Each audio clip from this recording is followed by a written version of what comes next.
Hola Graciela, ¿cómo te va? ¿Qué tal? ¿Cómo andamos? Bien, bien, bien. Bueno, agradecido que nos haya abierto la puerta para Pasiones en Mirate. Bienvenido a nuestro programa. Y bueno, vamos a apelar a tu memoria, al recuerdo de un gran hombre que fue Guillermo Evans, tu papá, el hombre que lleva el nombre, valga la redundancia, de la pista de atletismo de aquí de Villa María. Bueno, ¿cómo era Guillermo? ¿Cómo era papá Guillermo? Bueno, mi padre, yo como hija, ¿qué puedo decir? Un ser muy especial, realmente un ser adorable, una persona muy respetada en todo Villa María.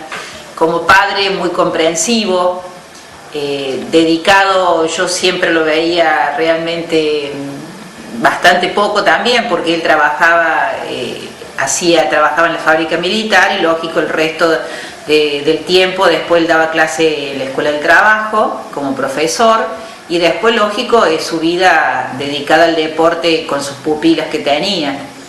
Él abrazó varios deportes, o sea, antes de llegar al atletismo abrazó otros deportes. Él comienza en el año 44, él comienza haciendo fútbol. ¿Cuándo nació? En Club Sarmiento. Él nació el 13 de diciembre de 1922. Estamos hablando del 44, arrancó a los 22 años. Arrancó a los 22 años. A los 22 años. Bueno, arrancó medio tarde hoy. Claro. Si hoy lo miramos, arrancó un poco tarde.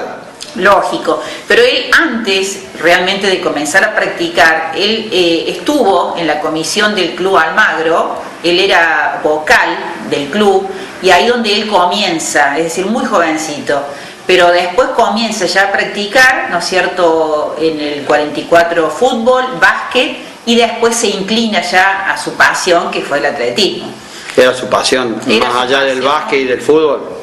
Su pasión era el atletismo.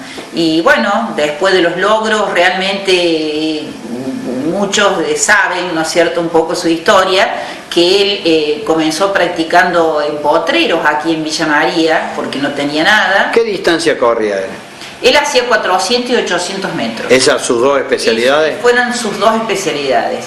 Él también participó en posta. Por ejemplo, en Brasil hicieron récord sudamericano. 4 por 100.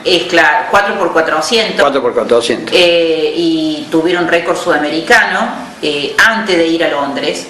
Y luego después, ¿no es cierto?, cuando él hace sus marcas, hay gente que se contactan con él y pudo así participar, ¿no es cierto?, en Londres. Y de ahí, cuando ellos venían de Londres, después lo hizo en varios países, por ejemplo, como fue en Italia, fue en Francia, y bueno, después participó en varios torneos en Perú, en Brasil, y bueno, aquí se mantuvo en la provincia de Córdoba, del año 48, mantuvo su récord, que fue en 800 metros. En 800 metros, y 400 en 400 metros y 800.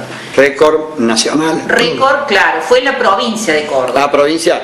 Fue provincial, que él después lo bate ese récord, Daniel Soto, en el año 86 le bate su marca, ¿no es cierto?, después de 38 años que se mantenía en la provincia, o sea que realmente era una marca muy importante por esa época. Sí. Es difícil de vencer, pero ha sido muy buena la marca. Era una marca muy buena. Y como yo digo, aparte en esa época no se contaba con todo lo que realmente cuentan hoy los atletas, ¿no es cierto?, en cuanto a gimnasio, alimentación, indumentaria, pistas. Realmente hoy, bueno, es muy importante eso, pero ellos era todo a pulmón eso.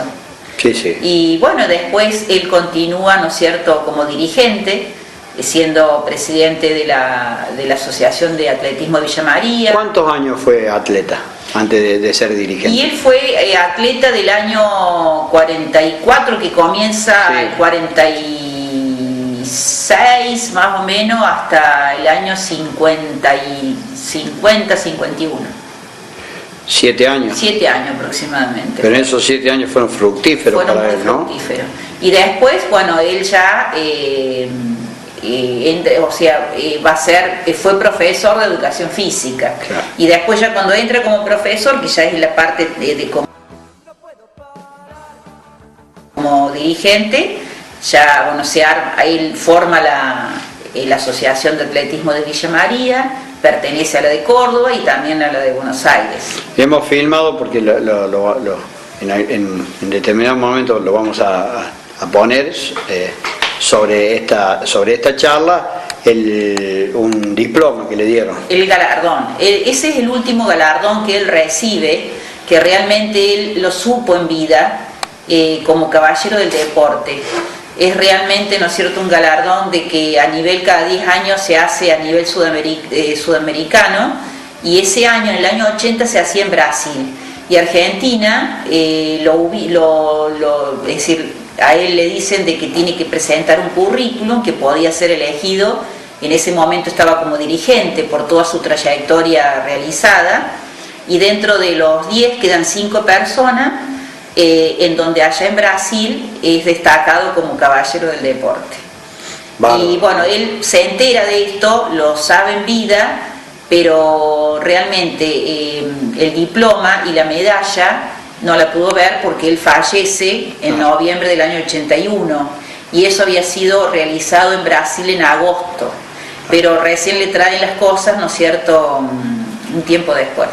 Bueno, y él nació para el atletismo y murió para el atletismo. Él era su vida, su pasión. Yo digo que nadie pensó de que él iba a fallecer tan joven, a los 58 años, pero en ese momento, él muere en un campo de deporte. En el lugar que más amo. En donde yo pienso que si le hubiéramos preguntado dónde quería morir, era un campo de deporte. Y justamente fue en el Chaco, en el año 81, que era un torneo nacional de menores, y él iba como director técnico de la delegación de Córdoba, y dentro de esa delegación de Córdoba había un grupo de chicas que eran de acá de Villa María.